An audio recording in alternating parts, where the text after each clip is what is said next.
Oh, hey, I didn't see you up there.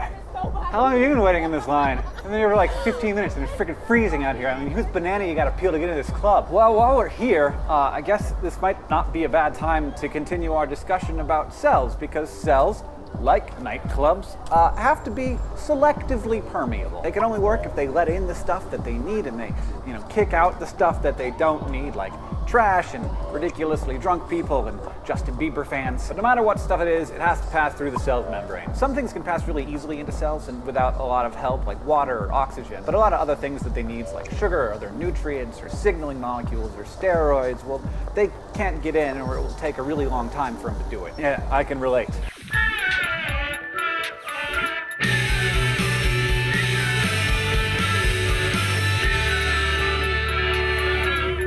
Today we're going to be talking about how substances move through cell membranes, which is happening all the time, including right now in me and right now in you. And this is vital to all life because it's not just how cells acquire what they need and get rid of what they don't, it's also how cells communicate with one another. Different materials have different ways of crossing the cell membrane, and there are basically two categories of ways. There's active transport and there's passive transport. Passive transport doesn't require any energy, which is great because important things like oxygen and water can use this to get into cells really easily. And they do this through what we call diffusion. Let's say I'm finally in this show, and I'm in the show with my brother John. Some of you know my brother John, and I love him, but he's not a big fan of people. I mean, he likes people. He doesn't like big crowds, being parts of big crowds with people standing nearby him, breathing on him, touching him accidentally, that sort of thing. Because John's with me at the show, we're hanging out with all of our friends near the stage, but then he starts moving further and further from the stage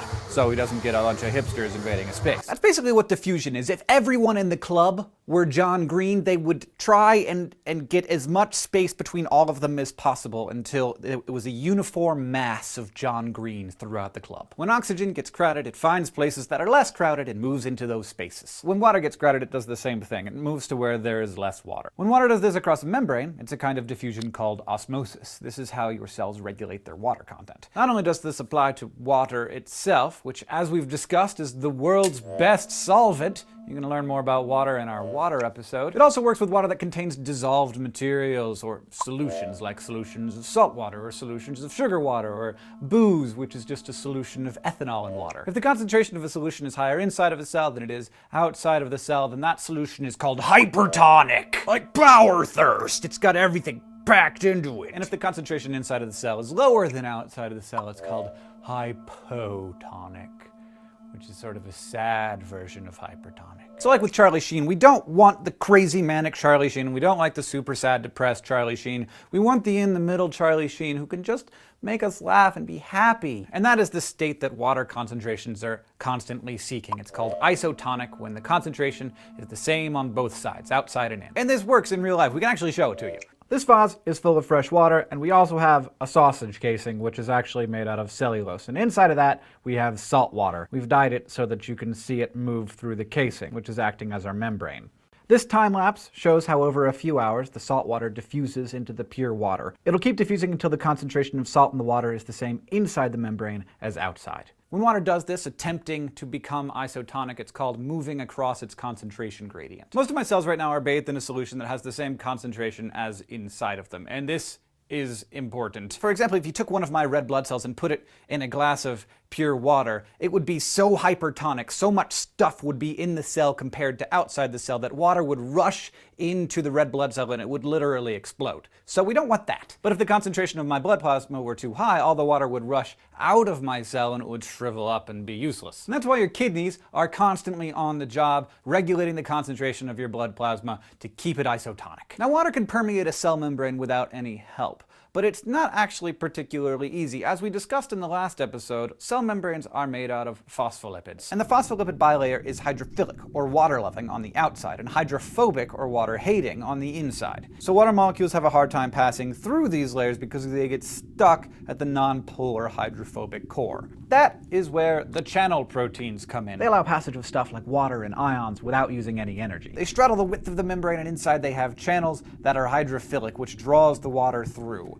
The proteins that are specifically for channeling water are called aquaporins. Each one can pass 3 billion water molecules a second. Makes me have to pee just thinking about it. Things like oxygen and water that cells need constantly, they can get into the cell without any energy necessary. But most chemicals, they use what's called active transport. This is especially useful if you want to move something in the opposite direction of its concentration gradient, from a low concentration to a high concentration. So say we're back at that show, and I'm keeping company with John, who's being all antisocial in his polite and charming way. But after half a beer and an argument about who's the best Doctor Who, I want to get back to my friends across the crowded bar. So I transport myself against the concentration gradient of humans, spending a lot of energy dodging stomping feet, throwing an elbow to get to them.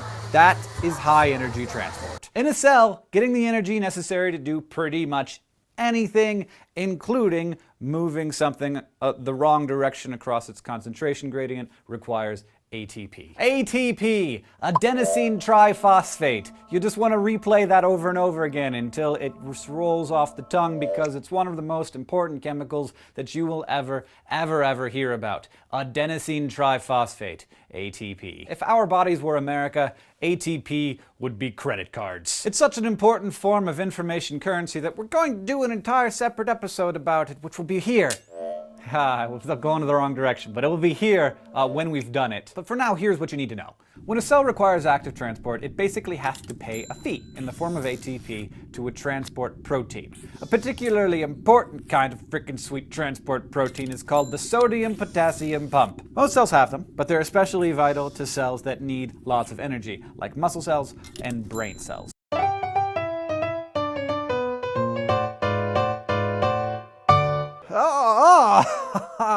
Biologaphy, it's my favorite part of the show. The sodium-potassium pump was discovered in the 1950s by a Danish medical doctor named Jens Christian Skue, who was studying how anesthetics work on membranes. He noticed that there was a protein in cell membranes that could pump sodium out of a cell.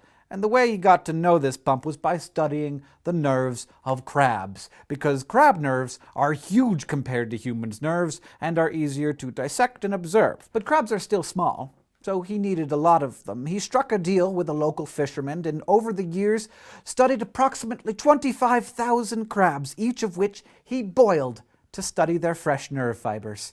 He published his findings on the sodium-potassium pump in 1957, and in the meantime became known for the distinct odor that filled the halls of the Department of Physiology at the university where he worked. 40 years after making his discovery, Skue was awarded the Nobel Prize in Chemistry. And here's what he taught us. Turns out, these pumps work against two gradients at the same time.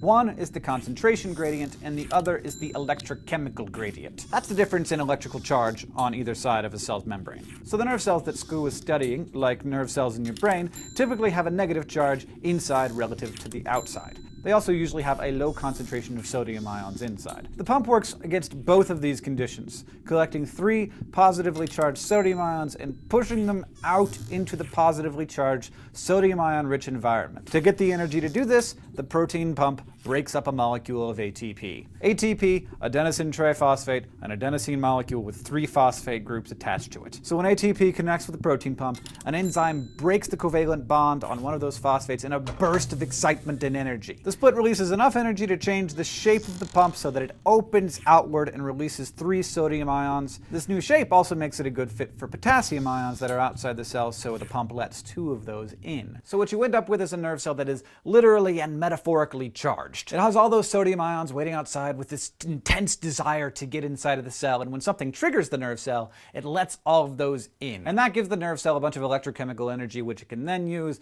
to help you feel things or touch or smell or taste or have a thought. There is still yet another way that stuff gets inside of cells, and this also requires energy. It's also a form of active transport. It's called vesicular transport, and the heavy lifting is done by vesicles, which are tiny sacs made of phospholipids, just like the cell membrane. This kind of active transport is also called cytosis, from the Greek for cell action. When vesicles transport materials outside of a cell, it's called exocytosis, or outside cell action. A great example of this is going on in your brain right now. It's how your nerve cells release neurotransmitters. You've heard of neurotransmitters. They're very important in helping you feel different ways, like dopamine and serotonin. After neurotransmitters are synthesized and packaged into vesicles, they're transported until the vesicle reaches the membrane. When that happens, the two bilayers rearrange so that they fuse, and then the neurotransmitter spills out, and now I remember where I left my keys! Now just play that process in reverse and you'll see how material gets inside the cell, and that's endocytosis. There are 3 different ways that this happens. My personal favorite is phagocytosis, and the awesome there begins with the fact that that name itself means devouring cell action. Check this out. So this particle outside here is some kind of dangerous bacterium in your body, and this is a white blood cell. Chemical receptors on the blood cell membrane detect this punk invader and attach to it, actually reaching out around it and engulfing it. Then the membrane forms a vesicle to carry it inside, where it lays a total unholy beatdown on it with enzymes and other cool weapons. Penocytosis, or drinking action, is very similar to phagocytosis, except instead of surrounding whole particles, it just surrounds things that have already been dissolved. Here, the membrane just folds in a little to form the beginning of a channel, and then pinches off to form a vesicle that holds the fluid. Most of your cells are doing this right now because it's how our cells absorb nutrients. But what if a cell needs something that only occurs in very small concentrations? That's when cells use clusters of specialized receptor proteins in the membrane that form a vesicle when receptors connect with the molecule that they're looking for. For example, your cells have specialized cholesterol receptors that allow you to absorb cholesterol. If those receptors don't work, which can happen with some genetic conditions, cholesterol is left to float around in your blood and eventually causes heart disease. So that's just one of many reasons to appreciate what's called receptor-mediated endocytosis.